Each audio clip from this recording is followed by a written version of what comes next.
चलिए जनाब बढ़ते हैं जी आगे, जरा बात करते हैं अब श्री अमरनाथ यात्रा के हवाले से, क्योंकि श्री अमरनाथ श्राइन बोर्ड का बाज़ाब्ता तौर पर ऐलान आ चुका है। यानी दिल्ली में मीटिंग के बाद कल रात देर गए श्री अमरनाथ श्राइन बोर्ड ने तारीखों का ऐलान कर दिया है और ये बात साफ कर दी है कि रजिस्ट्रेशन का अमल यानी प्री रजिस्ट्रेशन का अमल 17 अप्रैल से शुरू होगा। आज 15 तारीख है, 16 तारीख और 17 तारीख से यानी मंडे से registration process Shri Amarnath shrine board की तरफ से शुरू किया जाएगा, विंडो खोल दी जाएगी और इस बार इंतजामात को और ज्यादा बेहतर कर दिया गया है। लेफ्टिनेंट गवर्नर साहब जो अमरनाथ श्राइन बोर्ड के सरबराह भी हैं, उनकी तरफ से इस बात का यकीन दहानी कराई गई है कि मजीद आराम, मजीद बेहतरी सड़क से लेकर गुफा तक देने की बात की जा रही है और इस सिलसिले में इंतजामिया श्राइन बोर्ड लगातार मशावरतों और मीटिंग का सिलसिला जारी रखे हुए है। 1 जुलाई से यात्रा शुरू होगी, अमरनाथ यात्रा 1 जुलाई को शुरू होगी, 31 अगस्त तक यह यात्रा चलेगी। यानी कुल मिलाकर 60 से ज्यादा दिनों तक यह यात्रा जो है वो चलने वाली है। और इस सिलसिले में सबसे बड़ा मामला जो है वो ऑनलाइन और ऑफलाइन मोड पर यात्रा को चलाना होता है, यानी रजिस्ट्रेशन प्रोसेस को चलाना होता है। और फिलहाल खबर यह है कि अमरनाथ यात्रा के लिए 17 अप्रैल से बाज़ाब्ता तौर पर रजिस्ट्रेशन मोड खोल दिया गया, विंडो खोल दी जाएगी। उसके बाद जुलाई की 1 तारीख को पहला जत्था रवाना कर दिया जाएगा। 31 तारीख को आखिरी पूजा श्री अमरनाथ गुफा के अंदर की जाएगी और इस सिलसिले में गांदरबल वाला पार्ट हो या साउथ कश्मीर का अनंतनाग वाला पार्ट हो, वहां पर इंतजामिया पहले ही इस रास्ते से बर्फ हटाने के काम में जुट चुकी है और आने वाले 2-3 दिनों में मजीद बेहतरी जो है वो देखने को मिल सकती है। और श्री अमरनाथ श्राइन बोर्ड की जो गुज़श्ता दिनों मीटिंग हुई है उसमें यह फैसला लिया गया कि साल 2023 के अंदर यानी रवां साल के दौरान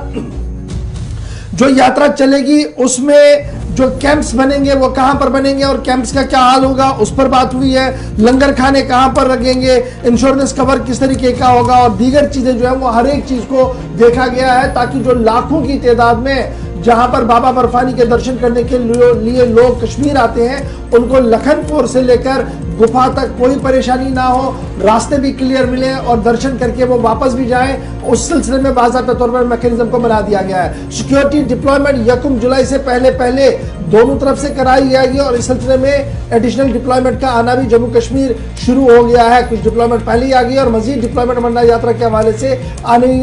जो है वो कुछ दिनों के अंदर जो पहुंचेगी। फिलहाल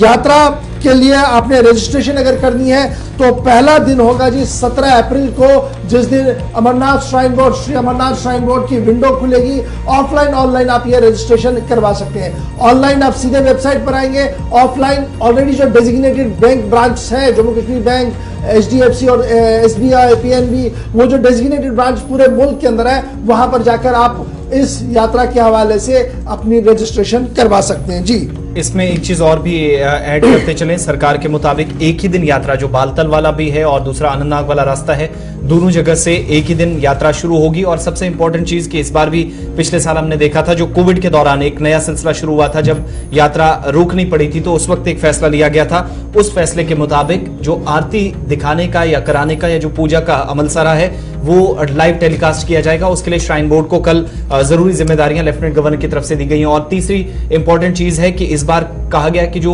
टेलीकम्युनिकेशन का सिलसिला था, पिछली बार आपको याद होगा कि एक हादसा पेश आया था, उस हादसे के दौरान सबसे बड़ी मुश्किल अगर कहीं पर थी तो वो राब्ते की थी। जब राब्ता मुनक़ता हुआ, बादल फटे, कई यात्री मिसिंग थे और कई लोगों की मौके पर ही मौत हो गई थी, तो उसके बाद नीचे तक एडमिनिस्ट्रेशन तक या जो मेन बेस कैंप है वहां तक राब्ता करना बहुत मुश्किल हो रहा था। तो इस बार वैसी सूरत हाल ना बने, एक तो ये तैयारी की गई है कि जहां पिछली बार कैंप्स लगे थे उससे थोड़ा हटकर बीच वाला रास्ता रखा जाए, ऐसा पाथ बनाया जाए, अगर खुदा न खास्ता पानी आता है या ऐसे हालात दोबारा बनते हैं तो वो आसानी से निकल जाए बिना किसी जानी नुकसान के। और दूसरा, टेलीकम्युनिकेशन की जहां तक बात है तो मोबाइल फोन जिन इलाकों के अंदर जहां पर नहीं चलते, कोशिश इस बार यह है जो कल की मीटिंग में डिस्कस हुआ है और श्राइन बोर्ड की जिम्मेदारी इसमें यह होगी कि वो आने वाले दिनों के अंदर इस पर मजीद काम करेगा और जहां राब्तों को बेहतर करने की कोशिश है, सड़क राब्ते के साथ जो फिजाई राब्ता है या फिर इसके अलावा हेलीकॉप्टर सर्विसेज, टिकटिंग, वो सारी चीजें डिटेल्स आपके सामने रखी। लेकिन मोबाइल भी चले, टेलीफोन्स भी काम करें, ये कल एक एडिशनल पॉइंट। अगर इस साल थोड़ी सी दिक्कत आएगी रास्ते को लेकर, लेकिन बीआरओ को काम सौंप दिया गया है अनंतनाग वाले पोर्शन में, और जब ये रास्ता बनेगा तो मजीद आसानी होगी।